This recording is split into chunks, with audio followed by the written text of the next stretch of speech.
30 segundos começa. Vai botar o número.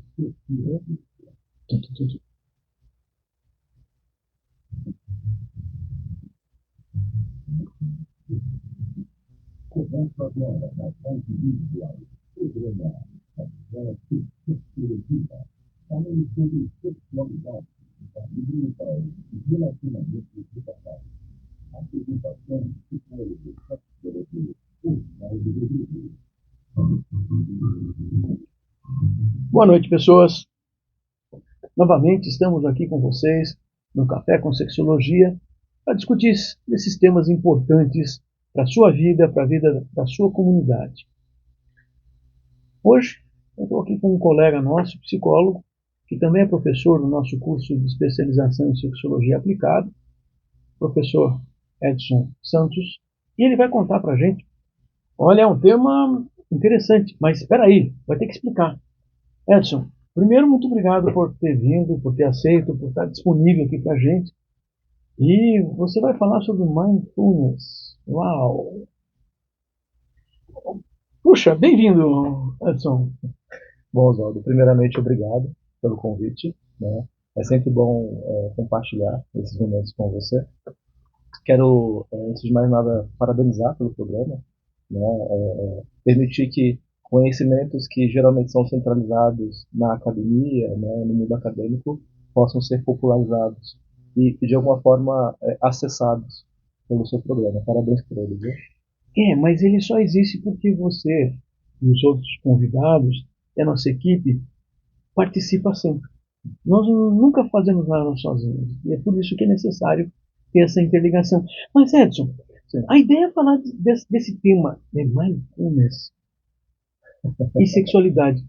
Que tal você primeiro explicar para a gente, buscar explicar para todos que nos ouvem, Sim. ou que venham a nos ouvir no YouTube, ou estão ao vivo agora no Instagram, ou na Rádio Vibe Mundial, o que é esse termo? Porque esse é um termo, é uma palavra em inglês, então para nós que não falamos inglês, nós temos que entender isso aí. O que é isso? Sim, ainda temos esse hábito, né, de manter alguns estrangeirismos para manter uma certa popularidade, até uma forma de mercantilização, né, do conceito. É verdade. Bom, mindfulness, ela é um termo que está popular, mas ao mesmo tempo é um pouco nebuloso, como você bem disse, né? Dentro do mundo acadêmico, principalmente entre os psicólogos, é um conceito que está muito popular, e quando cai na boca do povo, se ouve falando, mas ainda não há uma compreensão muito clara, né?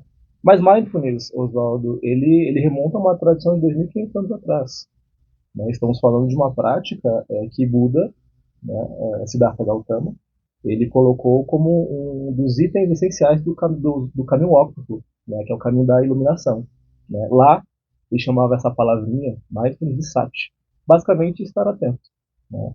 Desde lá, né, temos aí a importância da atenção em relação às diferentes experiências que nós temos no mundo. Né? Hoje, mindfulness ele remete a várias compreensões. Hoje ele é traduzido como atenção plena, né? Então é um termo associado à atenção plena, que é basicamente uma consciência presente do momento, intencional. Intencional. Exatamente. É realmente importante você enfatizar isso. Né? Uma atenção intencionada do presente, né? Onde você pode acessar sensações, sentimentos, pensamentos. Né? Mas como a gente acessa isso? Outro item importante desse conceito, de forma não julgadora. Então é acessar tanto estímulos ou sensações, pensamentos ou sentimentos que possam ser negativos, positivos ou neutros. Né? Essa postura de não julgamento é altamente importante nessa prática. Né? Como é que a gente faz isso? Ensina pra gente em 5 minutos, dá? 5 minutos? seria muito tranquilo, né? Seria muito interessante poder fazer essa pasteurização de um conceito e aplicar assim. Pasteurização é uma coisa ocidental e você está contando de um conceito que vem de grupamentos históricos que demoram mais que 5 minutos. Exatamente. Mas o mindfulness, como o conhecemos hoje, ele se inicia lá na década de 70, né, com um pesquisador chamado John Kabat-Zinn, em que ele formula um programa mindfulness baseado em redução de estresse com pacientes com dor crônica. Ele faz um programa, né, onde muitas atividades têm inserido mindfulness. Então, o mindfulness, como nós entendemos hoje, ele é inaugurado por esse profissional da área da saúde. Né? A partir desse trabalho, pelo sucesso que ele teve com esse trabalho, outros pesquisadores perceberam que poderia ser utilizado na área de saúde mental. Né? Então, além do conceito de mindfulness, né, de atenção plena, estamos falando também de uma proposta interventiva dentro do processo terapêutico. Né? Hoje há alguns modelos pré-estabelecidos, né, como a terapia cognitivo-comportamental baseada em mindfulness, a terapia de aceitação e compromisso, que tem uma base importante de mindfulness. Né? Mas todo psicólogo faz isso? Não, é curioso, porque eu tenho um pesquisador chamado Ronald Siegel, que ele escreveu um livro, né, chamado Mindfulness e Psicoterapia, em que ele diz que o mindfulness, independente de qualquer perspectiva teórica, ele acredita que é a chave, né, que conecta todas as outras abordagens. Aquela pergunta capciosa, né? O que há em comum entre as diferentes abordagens psicológicas que são funcionais, independente do terapeuta? Né? Então ele coloca o mindfulness, ou seja, essa prática de uma atenção intencionada, sem julgamento, né? E de forma gentil, não podemos esquecer desse ponto, né? Porque não é uma prática em que você coloca uma intensidade hostil. Né? Há sempre essa postura de entender, né, e permitir que aconteça. Né? Acessar o estímulo tal como ele se apresenta. O que é um pouco difícil, né, Oswaldo? Porque a gente vive uma época tão acelerada, tão hiperestimulada. Pois é, você está contando uma coisa que a nossa colega, a Camille Borges, que sempre está aqui com a gente, ela chegou a falar até semana passada, né? Assim, não, é que em São Paulo todo mundo vive correndo demais. Nas grandes cidades existe uma preocupação de consumir menos tempo para fazer mais coisas. E parece que com a pandemia nós fortalecemos essa ideia de que nós temos que fazer mais em menos tempo. Exatamente. Então, o mindfulness hoje ele ganha uma certa popularidade exatamente por conta desse contexto sociocultural que nós vivenciamos, né, de uma alta produtividade, né, de uma hipervigilância em relação ao que acontece à nossa volta, temos que estar atento a tudo e a todos, né, e um consumismo exacerbado. Né. Uma hipervigilância significa que tem que prestar atenção em tudo. Exatamente. Não é um foco. E você estava falando que nós temos que, na verdade, conseguir focar em alguma coisa para intencionalmente se beneficiar. Como que a gente se beneficia fazendo isso? O que meu corpo ganha praticando esse mindfulness? O mindfulness, Oswaldo, ele permite que, inicialmente, né, possamos, primeiro, né, ter uma redução do estresse e da ansiedade. Né? Ou seja, toda e qualquer experiência que tem um componente de estresse e ansiedade pode sofrer uma alteração com a prática do mindfulness. Né? É claro que a gente está inicialmente falando de uma prática individual, né, do sujeito individual. Tá? Então, essa é um dos benefícios. Né? Um outro benefício é que quando você observa esses movimentos mentais, você se permite a não julgá-los. Né? E aí o mindfulness traz uma premissa importante, que é não tratar os pensamentos como realidades reais, né? Como realidades imperativas. Né? Quantos pacientes, Oswaldo, atendemos que um simples pensamento se torna uma realidade e ele reage àquele pensamento, né? Ou àquela construção mental como se fosse uma realidade? Olha só, quer dizer que então essa seria uma forma de desmobilizar essa agitação que o pensamento conduz. Exatamente. Não só pensamento. Não. Né? A nossa reação ao mundo. Exatamente. O mindfulness ele acaba funcionando como uma espécie de amortecedor, né, da nossa relação com o mundo. Estamos em choque constante com o mundo. A todo momento estamos submetidos a situações de estresse, ansiedade e afins. Então o mindfulness ele acaba servindo como uma espécie de amortecedor em que nós nos permitimos a estar atentos a essas experiências para que possamos reduzir o impacto delas em nós. Quer dizer, é diferente de a gente usar algum argumento para desviar a atenção, por exemplo. Exatamente. Ah, Na verdade, não é o desvio da atenção, isso é né? importante. Aliás, isso soa muito importante quando nós falamos de sexualidade, Sim, porque o focar a atenção na situação sexual que a gente esteja desempenhando, isso se torna extremamente importante e de uma forma que é, isso significa focar muito mais do que desviar a atenção. exatamente. É porque muita gente tenta baixar a ansiedade desviando a atenção, né? Deixa eu pensar em outra coisa. Isso, Mas aí nós exatamente. estamos deixando de fazer aquilo que é imediato. Exatamente. O nosso corpo, né, ele acaba tendo mais, ele acaba fazendo uma nota disso, né? Tipo, vou deixar para lá, né? Vou deixar para lá como se fosse uma espécie de negligência do acontecimento, né? O mais não negligencia o acontecimento, né? Você entra em contato com ele, entende a maneira como ele te afeta e aí você pode ter um julgamento claro e razoável em relação a esse acontecimento. É que você está contando de uma maneira que muitas vezes nós, vivendo a nossa vida, talvez a gente não consiga perceber como que a gente vai fazer isso, porque Sim, é muito distante, né? parece que o mundo vai levando a gente. Exatamente, exatamente. Então, por exemplo, né, uma situação simples, né? Imagina um casal que está caminhando e cada um segurando um celular na mão. Poderíamos entender que esse casal está dentro de uma prática atenciosa àquela experiência deles? Não, Não. porque cada um está prestando atenção em outra coisa. Exatamente. Exatamente. Então, o mindfulness, ele acaba, hoje, né, com o entendimento que se tem esse estar atento, né, intencionalmente às diferentes experiências, de forma a não julgar a experiência, ela pode ser aplicada em várias situações do dia a dia, né? Como, por exemplo, comer. Dado esses contextos socioculturais que nós mencionamos, as pessoas comem de maneira acelerada sem prestar atenção na textura, no No sabor, sabor. né, no cheiro da comida.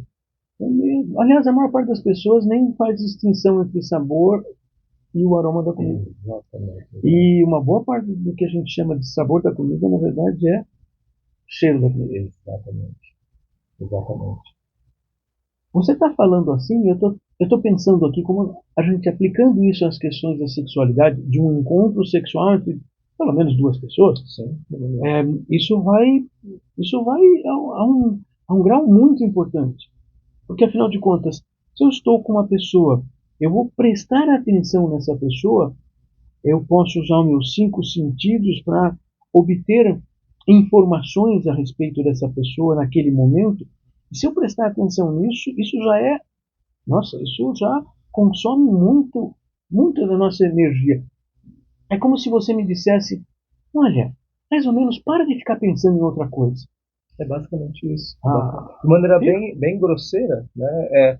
Presta atenção e foca. Ou seja, não pense em outra coisa. A não Porque ser isso. isso, porque muitas vezes nós estamos pensando em muitas coisas ao mesmo tempo. Inclusive, às vezes, há numa atividade sexual pensando em sexo, mas é pensar. Pensar é deixar de fazer. Exato. Olha só. Mas dá para ensinar isso, porque quando você cita Buda, o Siddhartha Gautama, o fundador do Sim. budismo, veja, o budismo é uma religião, um contexto Sim. religioso, e que se ensina as pessoas a determinadas formas de ação no mundo. Sim, sim. Uma característica do mindfulness que nós temos acesso é exatamente isso, né? Ele não tem essa proposta ascética, né, de você ter que entrar no monastério e praticar isso. Você Ah, não se isola da realidade. De verdade, você mantém-se inserido na realidade de uma forma, como eu disse para você, a acessar as diferentes experiências, né? E conseguir qualificá-las de uma forma que reduza os danos em relação a você, você está falando de saúde mental. basicamente. Basicamente. Quer dizer, se a gente ensinasse as crianças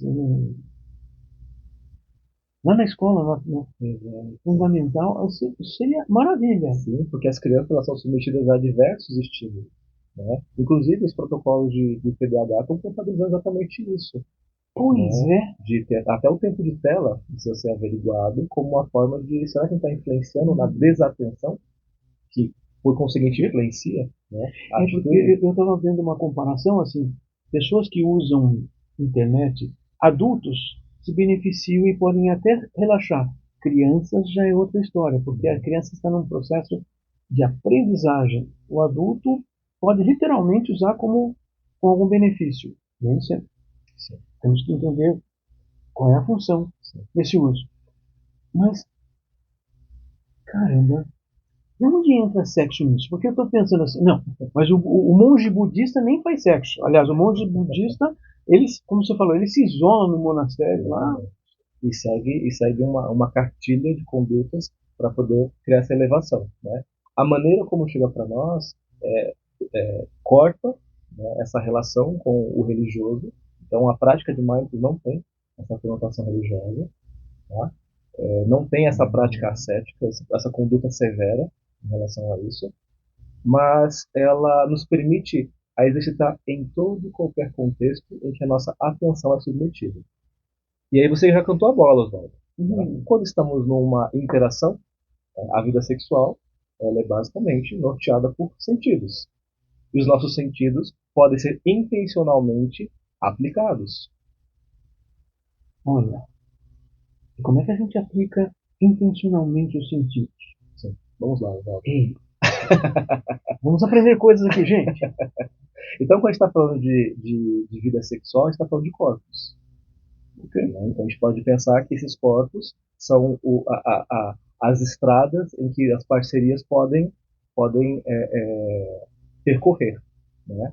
Só que quando uma das queixas que muito chega no consultório, Oswaldo, principalmente, né, questão de terapia de casal, é a desatenção ao momento.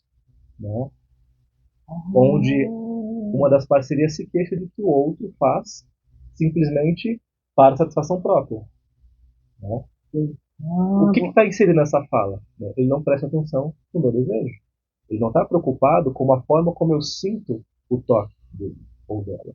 De novo, é muito diferente da postura, como você chamou, ascética de um monge budista. Exatamente. Ou seja, aqui eu posso usar essa atenção plena para focar também no outro, na interação, na troca. Exatamente. E não simplesmente no que eu sinto no meu corpo. Exato. Olha. De uma forma, tentando simplificar um pouco do que eu estou falando aqui, mindfulness ele é um exercício de presença.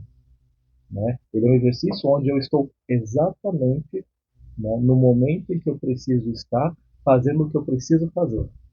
Né? Então, se eu vamos trazer uma questão sexual, uma questão de interação sexual, se um casal está beijando, é importante que ele esteja de fato beijando, não aquele beijo apressado, né? Aquele beijo, como a gente mesmo disse da comida, né? Em que você está acessando, né, o sabor da pessoa, a mordida, né? Então esses movimentos são altamente importantes, né? Quantas pessoas não têm uma boa memória por conta de experiências sexuais presentificadas? Olha.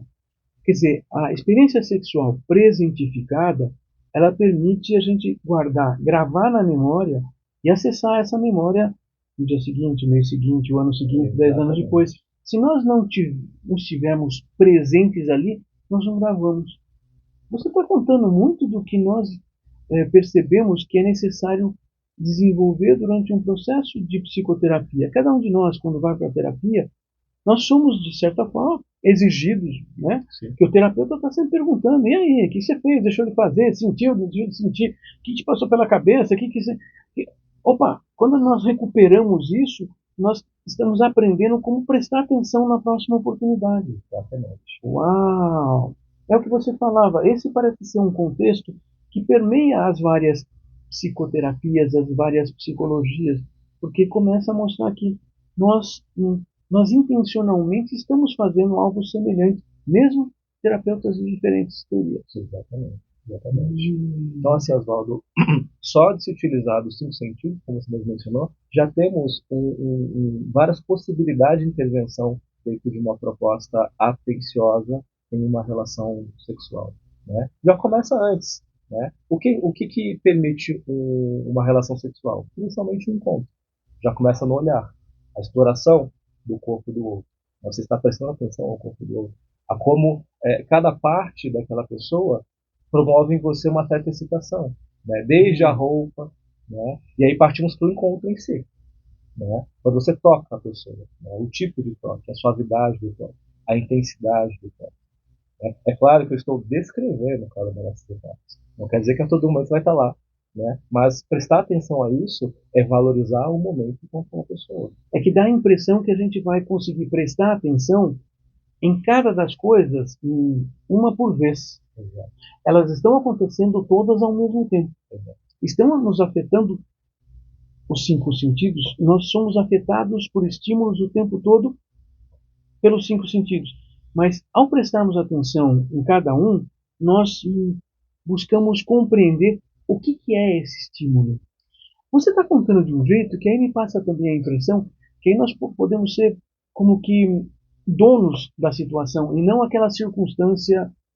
Estou lá, não estou sabendo o que está acontecendo, não sei o que aconteceu e de repente é assim que as pessoas têm queixas sexuais. Exatamente, exatamente. É muito comum, né, Oswaldo, uma não apropriação das respostas sexuais, né, em como o meu desejo é despertado, em como um determinado toque, um determinado cheiro, uma determinada textura desencadeia em mim uma excitação, né, e depois como é que eu respondo a isso, né, e como eu conduzo, e como eu faço a manutenção disso dentro do processo de uma relação sexual. De novo, não é uma coisa que acontece num dia, numa experiência em meia hora.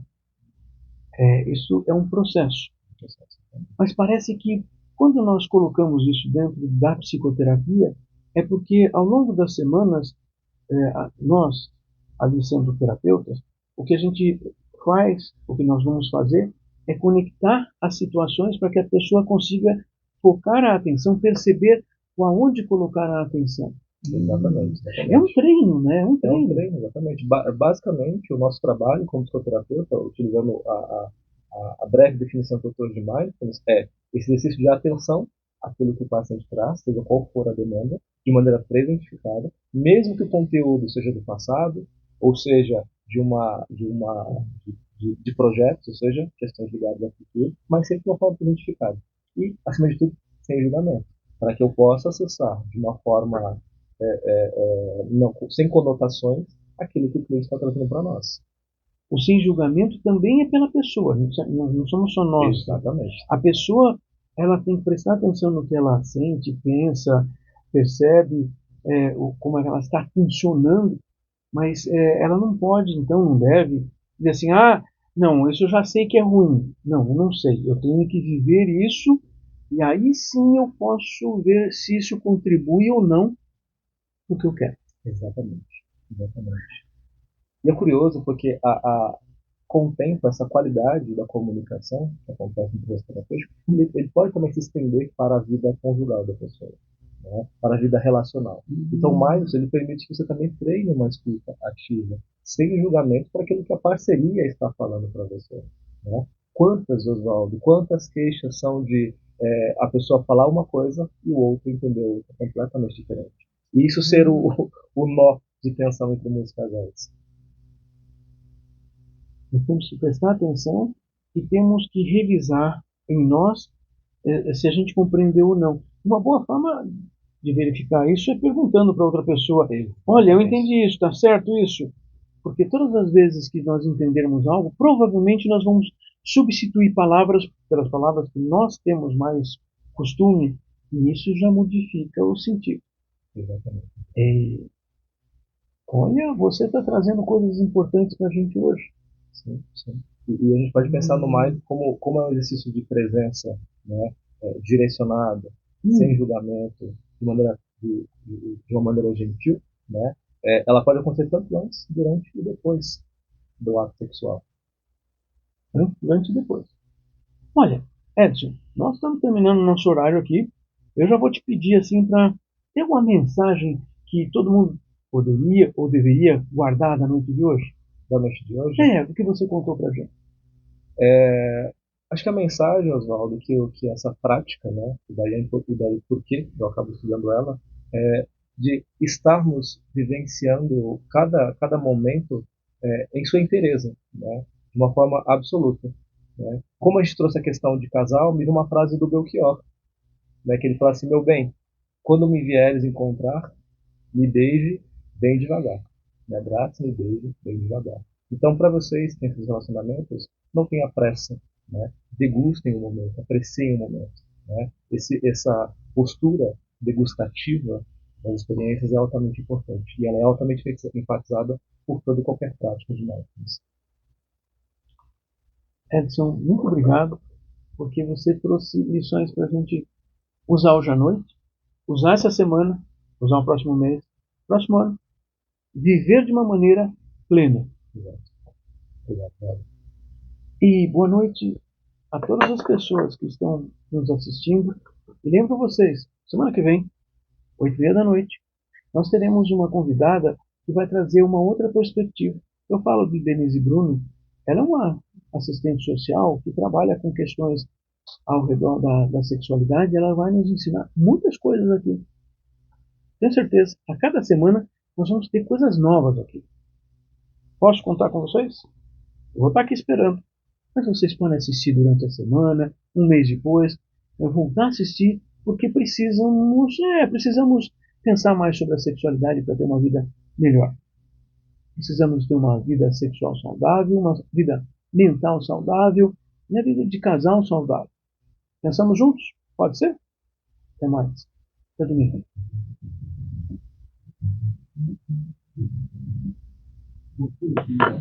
E aí, Oswaldo?